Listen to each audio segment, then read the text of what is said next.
আজি মই আপোনালোকৰ লগত আলোচনা কৰিম যে আপুনি যদি কেনেবাকৈ নিজেই চাব বিচাৰিছে যে আপুনি কিবা প্লট কিনিব বিচাৰিছে, মাটি কিনিছে, তেতিয়া আপুনি কেনেকৈ নিজে চাই পেলাই গম পাব যে মাটিখিনি আপোনাৰ কাৰণে বেনিফিচিয়েল হ'বনে আপোনাৰ কাৰণে নিগেটিভ ৰিজাল্ট দিব পাৰিব। তো বাস্তুত কোৱা হৈছে যে আপুনি যদি কিবা মাটি চাইছে, তেতিয়া মাটি কিনিছে, তেতিয়া সদায় মাটি যোনটো শ্লোপ থাকে, মানে যোনটো ঢালান থাকে, সেইটো সদায় নৰ্থ ইষ্টৰ ফালে হ'ব লাগে। আৰু মানে আপোনাৰ উত্তৰ পূব কোণৰ ফালে সদায় তাৰ ঢালানটো থাকিব লাগে। আৰু তাৰপিছত তাৰ যোনটো ওখ মানে মাটিৰ বেক ছাইডটো, সেইটো সদায় আপোনাৰ চাউথ ইষ্ট ফালে আপোনাৰ অলপ ওখ হ'ব লাগে।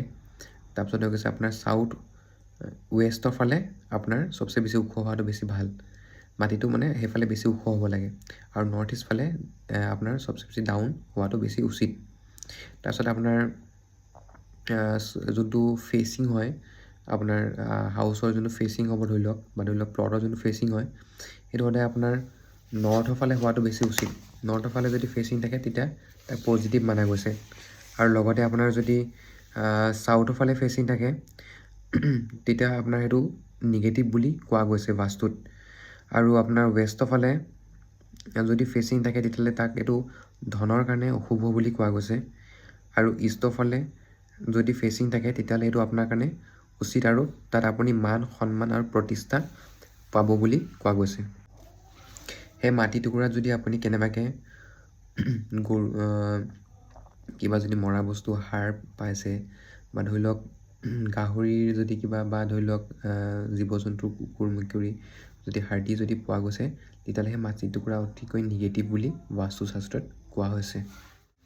এতিয়া যদি আমি চবচে পাৱাৰফুল এক্সামিনেশ্যন যদি কথা পাতোঁ, তেতিয়াহ'লে আপুনি তাত হাফ ফিট দলৈকে আপুনি খান্দি পেলাই তাত আপুনি গোটেইটো পানীৰে ভৰ্তি কৰি দিব, ফিল আপ কৰি দিব পানীৰে। তাৰপিছত আপুনি তাত 120 ছেকেণ্ডছমানলৈকে ৰখিব। যদি 120 ছেকেণ্ডছলৈকে ৰখিছে, আৰু যদি তাত যদি পানীটো একেবাৰে এম্পটি হৈ গৈছে, যদি খালী হৈ গৈছে, তাত যিমান আপুনি য'ত আপুনি খান্দি পেলাই চাইছিলে, তাত যদি পানীটো মানে আপুনি পাৰিলে প্লটটো একদম চেণ্টাৰত গৈ পেলাই কামটো কৰিব, খান্দি পেলাই চাব যে তাত যদি পানীখিনি একেবাৰে খালী হৈ যোৱা দেখিছে, তেতিয়াহ'লে সেই প্লটটো একেবাৰে নিগেটিভ বুলি ধৰা যাব। যদি মিডল পৰ্শ্যনলৈকে হ'লেও যদি পানীখিনি জমা হৈ আছে, তেতিয়াহ'লে তাক অলপ পজিটিভ বুলি মানা যাব। আৰু যদি ফুলে হৈ থাকে, যেতিয়া আপুনি 120 ছেকেণ্ডছমান যদি পাৰ হৈ গৈছে, তাৰপিছত যদি পানীখিনি ফুলে হৈ আছে, তেতিয়া সেইটো হাইলি অস্পিচিয়াছ, মানে চবচে বেছি পজিটিভ হিচাপে মনা যাব। ইয়াৰ লগত মই আৰু এটা কথা ডিছকাছ কৰিব বিচাৰিম যে আপুনি আৰু এটা টেকনিকত আপুনি লেণ্ডটো অস্পিচিয়াছ হয় কি নহয় সেইটো চাব পাৰিব।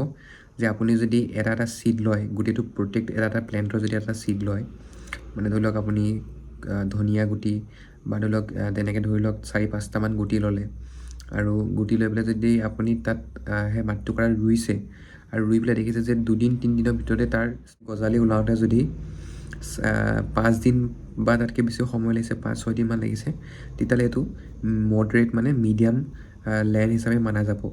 তাৰপিছত যদি সেই মাটি টুকুৰাৰ পৰা যদি আপোনাৰ 7 দিন পাৰ হৈ গৈছে, তেও যদি আপোনাৰ কোনো গজালি ওলোৱা নাই সেই গুটিখিনিৰ পৰা, তেতিয়াহ'লে সেইখিনি হাইলি নিগেটিভ, মানে ইনঅস্পিচিয়াছ বুলি মনা যাব। এতিয়া আমি ডিছকাছ কৰিম যে লেণ্ডকেইটাক কি কি টাইপত ভগাই দিয়া হৈছে। তো যেনেকৈ আমাৰ 4টা বৰ্ণ থাকে, তেনেকৈ মাটিখিনিকো আপোনাৰ 4টা বৰ্ণত ভাগ কৰা হৈছে।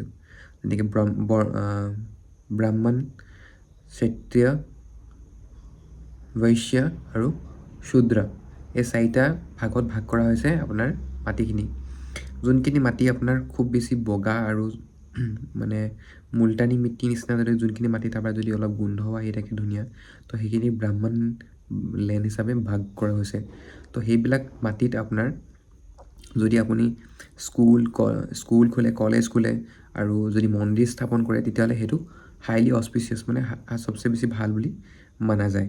তাৰপিছত যদি ক্ষেত্ৰীয় লেণ্ডত যদি আপুনি তাত যদি আপুনি কিবা অফিচ খোলে, নতুন ধৰি লওক আপোনাৰ ফাইল ডকুমেণ্টছৰ যদি অফিচ খুলিছে, সেই মাটিখিনি আপুনি কেনেকৈ চিনাক্ত কৰিব, সেইখিনি মাটি হৈছে আপোনাৰ অলপ ধৰণৰ ৰেড কালাৰ, ৰেড মানে অলপ ৰঙচুৱা টাইপৰ থাকে মাটিখিনি। বা গভৰ্ণমেণ্ট এমপ্লয়িজবিলাকে তেনেকুৱা মাটিত আপোনাৰ নিজৰ ঘৰ বনাব পাৰে। তাৰপিছত যদি আমি চাওঁ ইয়াৰ পিছত যদি আমি বৈশ্য লেণ্ডৰ পিছে ডিছকাছ কৰোঁ, আচলতে আমি আগৰ পৰাই মানি আহিছোঁ যে বৈশ্যবিলাকে আচলতে বিজনেছ কৰাৰ কাৰণে বনা হৈছে। তো যোনখিনি মাটি আপোনাৰ অলপ ধৰি লওক গ্ৰীণ কালাৰ থাকিব, গ্ৰীনিছ থাকিব মাটিখিনি, তো সেইখিনি বৈশ্য লেণ্ড হিচাপে মানা যায়। তাত যদি আপুনি বিজনেছ সংস্থাপন যদি খোলে, দোকান খুলিছে বা ধৰি লওক বিজনেছমেনে যদি নিজৰ ঘৰ বনাইছে, তেতিয়াহ'লে সেইটো আপোনালোকৰ কাৰণে বহুত বেছি পজিটিভ বুলি মানা যাব। তাৰপিছত যদি আমি ডিছকাছ কৰোঁ একেবাৰে লাষ্টত যোনটো হৈছে ক্ষুদ্ৰ লেণ্ড, যোনখিনি লেণ্ড আপোনাৰ কাৰণে একেবাৰে অস্পিচিয়াছ নহয়, একেবাৰে যোনখিনি ব্লেক কালাৰ থাকে, য'ত মানে গেলা গোন্ধ আহে, তেনেকুৱা মাটিখিনি আপুনি যদি ঘৰ বনায় তেতিয়াহ'লে আপোনাৰ কাৰণে বহুত বেছি নিগেটিভ হ'ব। আৰু তাৰ এনেকুৱা লেণ্ডত যদি ঘৰ বনায় মানুহে, তেতিয়া সেই মানুহ ঘৰৰ ওপৰত ব্লেক মেজিক হোৱাৰ সম্ভাৱনা বেছি থাকে। লেণ্ডৰ যোনটো ছাৰ্ফেচ হৈছে তাকো আচলতে আমি ভাগ কৰা হৈছে। তো চবচে প্ৰথমে যোনটো লেণ্ডৰ ছাৰ্ফেচ হৈছে তাক হৈছে 1 নম্বৰ ভাগত যদি আমি ডিছকাছ কৰোঁ, সেইটো হৈছে গাজৰ পৃষ্ঠ। যোনটো মাটি আপোনাৰ নৰ্থ ইষ্ট ফালে অলপ বেছি ঢালান থাকিব, যেনেকৈ মই আগতে কৈছোঁ, যোনটো মাটি নৰ্থ ইষ্ট ফালে অলপ বেছি শ্লোপ থাকে, তেতিয়াহ'লে সেই মাটিটো হাইলি অস্পিচিয়াছ আৰু বহুত বেছি পজিটিভ হিচাপে কনচিডাৰ কৰা হৈছে। তাৰপিছত হৈছে কুৰ্মা পৃষ্ঠ, যোনটো মাটি আপোনাৰ ভিতৰ মানে মাজৰটো ঘৰটো চেণ্টাৰ জেগাটোত অলপ ওখ থাকিব, সেইটো হৈছে কুৰ্মা পৃষ্ঠ বুলি আমাৰ কনচিডাৰ কৰা হৈছে। তো সেই মাটিটো আচলতে আপোনাৰ ইমান বেছি পজিটিভ নহয়, কিন্তু আপুনি তেনেকুৱা মাটিটো ঘৰ বনাব পাৰে।